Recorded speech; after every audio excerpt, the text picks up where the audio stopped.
Gear Seekers, I'm Nick. You're probably getting sick of all the Z490 boards. Well, I have an announcement to make. This is going to be the last one that we're going to cover by itself on the channel, because the rest of the Z490 boards that you're going to see will either come a lot later or they're going to go straight into build videos. With that said, our last one that we're going to check out is the Gigabyte Z490 Vision G. Now, I saved the best till last. I'm going to be honest. It may not be the most expensive motherboard, but it is one of the most interesting motherboards for Z490, and that's why, yeah, I left it to last. Anyway, this is not a review. This is just an overview. You know how we do. That was a little bit of a rhyme for you, so let's roll the intro.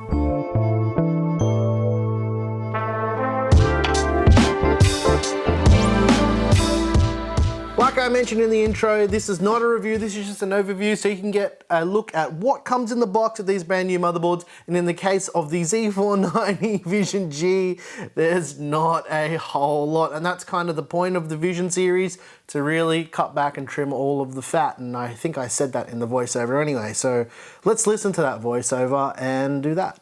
Alright, ladies and gents, let's check out the brand new Gigabyte Z490 Vision G. Now, the Vision series from Gigabyte is a new series that is focusing really on trimming the fat and only including features that you really need. And this is kind of focused at content creators and gamers. With that said, let's get the board out of the box and take a little bit of a closer look at what's in there.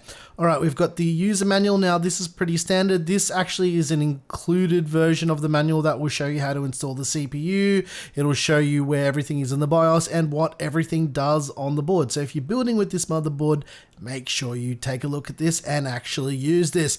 Next up is this round circular plastic device, which I'm pretty sure you won't be using at all because you don't have a drive to read this disc. And I know I make this joke every single time, but it's true.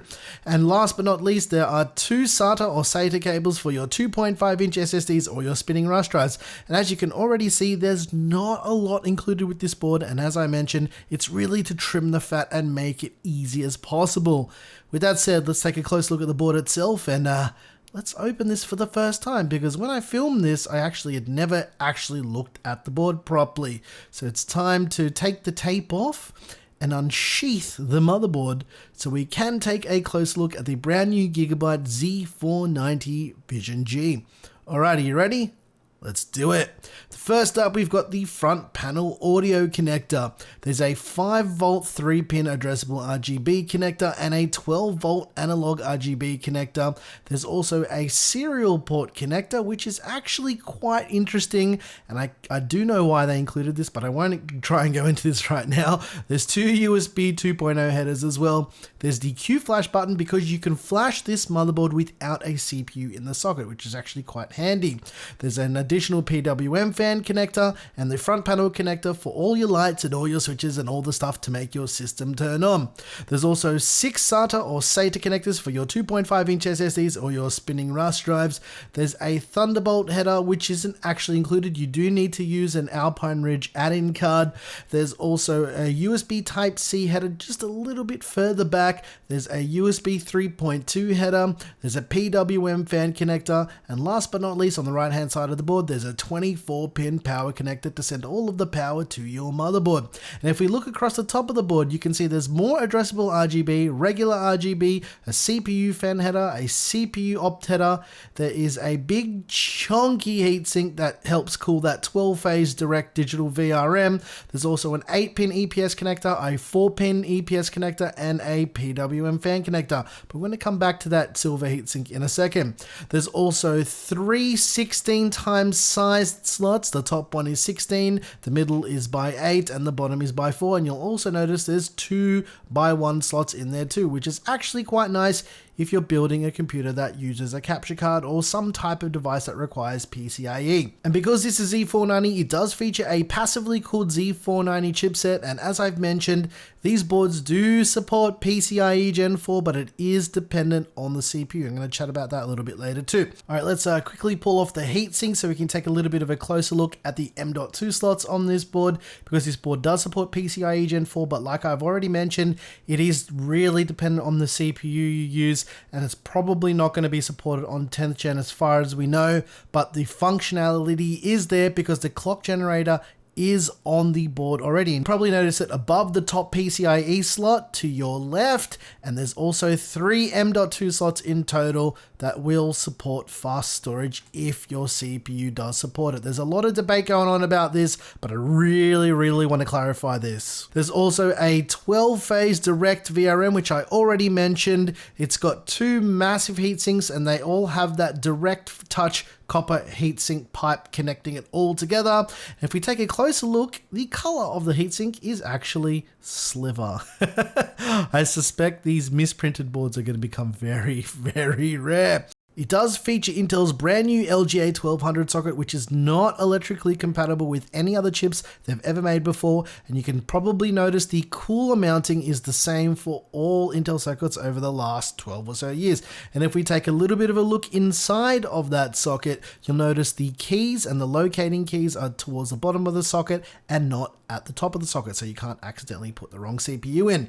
And there's 4 DDR4 RAM slots which support 128 gigs of total memory at 5000 megahertz if your RAM can do that. If we take a quick look at that rear I/O, there's some USB ports, there's a PS2 port, there's a whole stack of USB 3.2, there's an HDMI connector and a DisplayPort connector if you're using integrated graphics, there's a USB Type-C connector, there's another USB 3.2 connector, there's also 2.5 gigabit Ethernet, which is pretty standard for Z490, and there's also included integrated audio. However, it doesn't have optical out, but it does have digital SPDIF out, and obviously there's an integrated I/O shield. But I'm going to stop talking because it's B-roll time.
Alright, now I'm going to give a little bit of an opinion on this board. I don't usually do that in these type of videos, but from the outset and what I can see, it looks like one of the most interesting Z490 boards, basically because they haven't done what every other board vendor has done with lower end boards and just put metal and heat sinks all over it. They've kind of trimmed it back. They've made a nice white accented motherboard, which is something that's really rare with motherboards these days. I want to see more white motherboards with even white PCBs, but if this is as close as we can get for now, this will have to do. But I like the look of it.